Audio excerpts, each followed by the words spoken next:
Bueno, vamos a meternos de lleno en este análisis médico. Hoy desentrañaremos un verdadero misterio, uno que resalta los altísimos riesgos de la cirugía cardiovascular. Imaginemos un escenario donde la anatomía misma se vuelve totalmente impredecible y donde las decisiones que se toman en fracciones de segundo literalmente marcan la diferencia entre la vida y la muerte. Entonces surge una gran pregunta. ¿Cómo detectan los cirujanos una caída silenciosa y catastrófica en el flujo sanguíneo hacia el cerebro, especialmente cuando el paciente ya está bajo anestesia general? Para responder a esto, vamos a recorrer un reporte de caso clínico real. Es un escenario sumamente tenso, un reemplazo de emergencia del arco aórtico. Hablamos de una situación donde el cerebro está en peligro inminente, pero, y aquí está el truco, los monitores tradicionales no siempre revelan dónde radica exactamente el problema. Antes de entrar, digamos, virtualmente al quirófano, es absolutamente crucial tener claros dos términos, porque la verdad son los antagonistas principales de esta historia. Primero, la disección aórtica aguda. Básicamente, es un desgarro en la arteria principal del cuerpo, una verdadera emergencia médica. Y por otro lado, la malperfusión cerebral. Este es el resultado devastador que ocurre si ese mismo desgarro se extiende y bloquea la sangre oxigenada que va directo al cerebro. Y para poner todo esto en perspectiva, veamos este número, 3.89.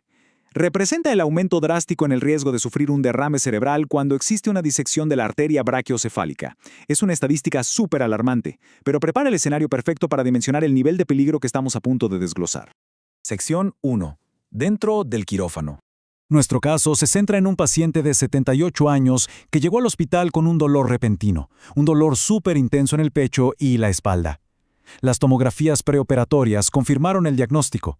Era una disección aórtica aguda, específicamente tipo 2 de Beeke. En esta etapa inicial, la ruptura parecía estar confinada únicamente a la aorta ascendente, sin involucrar todavía otras áreas críticas. Así que todo parecía estar bajo control, dentro de la gravedad, claro. Con esa información, el equipo quirúrgico procedió a inducir la anestesia general, estableciendo una línea base que parecía bastante segura. Hemodinámicamente el paciente permanecía estable. Y si prestamos atención a los monitores de saturación regional de oxígeno cerebral, conocidos como RSO2, marcaban niveles muy normales, del 56 y 58%. Esas lecturas daban un respiro. Era un buen punto de partida justo antes de que se desatara la tormenta. Sección 2. Primera crisis. Antes del bypass. Bueno, esa estabilidad de la que hablábamos duró un suspiro. Fue increíblemente efímera. Podemos ver la caída abrupta marcada como evento 1 en la gráfica de signos vitales. Justo después de inducir la anestesia, el monitor de oxígeno regional, ese famoso RSO2, literalmente se desplomó a un 38% en el hemisferio izquierdo y a un crítico 25% en el derecho. A la par de eso, la presión de la arteria temporal superficial derecha también se vino abajo. Esta campana de alarma fisiológica, por supuesto, no podía ignorarse por nada del mundo. Significaba que estaba ocurriendo un cambio profundo y, peor aún, completamente invisible desde afuera. Así que el equipo utilizó rápidamente una ecocardiografía transesofágica para revisar la anatomía interna. Y ahí estaba. El estudio reveló que la disección se había extendido silenciosamente hacia el arco aórtico. En palabras sencillas, la sangre estaba fluyendo por un canal falso y, al hacerlo, estaba comprimiendo el canal verdadero, cortando bruscamente el flujo vital hacia el cerebro. Esta información lógicamente requería una respuesta de emergencia súper coordinada. No había tiempo que perder. El equipo de anestesia comunicó los hallazgos de inmediato. Esto desencadenó el inicio urgente de un bypass cardiopulmonar. Al mismo tiempo, implementaron una técnica de perfusión cerebral selectiva. Básicamente, la idea era mantener el cerebro irrigado de forma artificial para protegerlo a toda costa mientras resolvían la crisis principal. Y afortunadamente, esta increíble coreografía médica funcionó a la perfección.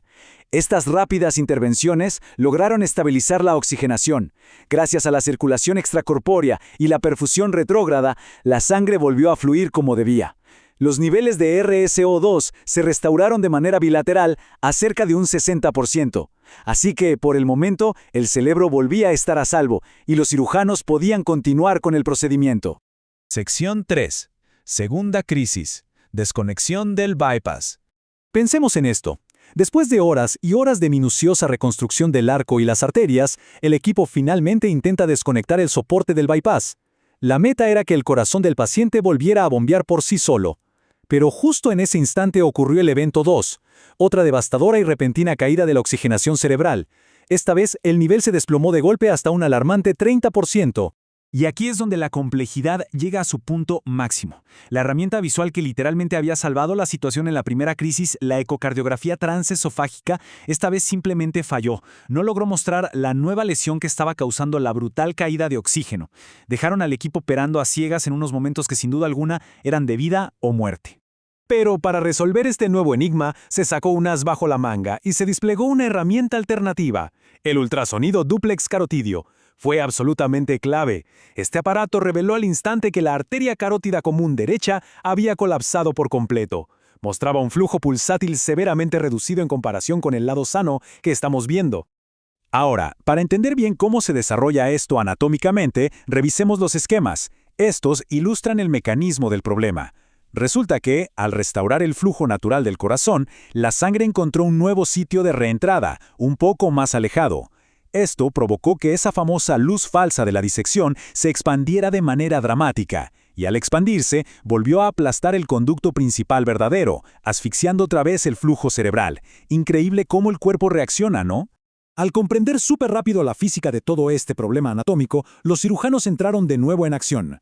Realizaron una revisión quirúrgica, específicamente una reanastomosis veloz de la arteria brachiocefálica, ubicando la conexión más hacia afuera, más distalmente. Esta maniobra maestra logró excluir de forma efectiva el punto problemático de reentrada, descomprimió la arteria y, lo más importante, restauró de nuevo la saturación de oxígeno a más del 60%. Sección 4. La realidad postoperatoria. A pesar de que el flujo sanguíneo se restableció por completo después de esa intensa batalla en el quirófano, la realidad fue otra. Hablamos de una operación larguísima de 516 minutos, un trabajo quirúrgico verdaderamente magistral, pero el daño lamentablemente ya estaba hecho. La línea de tiempo postoperatoria lo dice todo. Múltiples tomografías sugirieron una encefalopatía hipóxica. Y aunque para el día 27 hubo una pequeñísima respuesta a la estimulación verbal, al llegar al día 63, la cruda realidad fue que el paciente no recuperó el movimiento y tuvo que ser trasladado a cuidados a largo plazo. Sección 5. El poder del monitoreo multimodal. Este resultado tan aleccionador ilustra perfectamente por qué depender de una sola herramienta en cirugías tan dinámicas es sencillamente insuficiente. En cualquier quirófano moderno, las tecnologías tienen que trabajar juntas, como un equipo interconectado. Como se resume aquí, el RSO2 actuó como esa alerta constante, la ecocardiografía fue el primer visor, y el ultrasonido dúplex se convirtió en el respaldo crítico absoluto, el que logró ver justo lo que los otros aparatos no podían.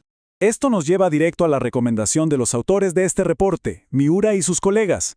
Ellos concluyen algo fundamental: combinar estas tecnologías en tiempo real tiene que convertirse en una práctica estándar. Su cita enfatiza que la agilidad diagnóstica, como el incorporar el ultrasonido dúplex, podría ser el componente vital, literalmente la única forma de dar una oportunidad real para mitigar una malperfusión de esta magnitud. Así que para terminar, este análisis nos deja con un interrogante súper profundo. A pesar de lograr una detección rápida y una acción clínica que fue impecable, el daño neurológico resultó irreversible. Esto deja en evidencia una necesidad innegable. Tenemos que seguir empujando los límites de la tecnología. ¿Cómo podemos cerrar definitivamente esa brecha entre detectar rápidamente una alarma intraoperatoria y prevenir por completo el daño neurológico permanente? Es algo importante para reflexionar. Gracias por acompañarnos a desglosar esta compleja realidad médica.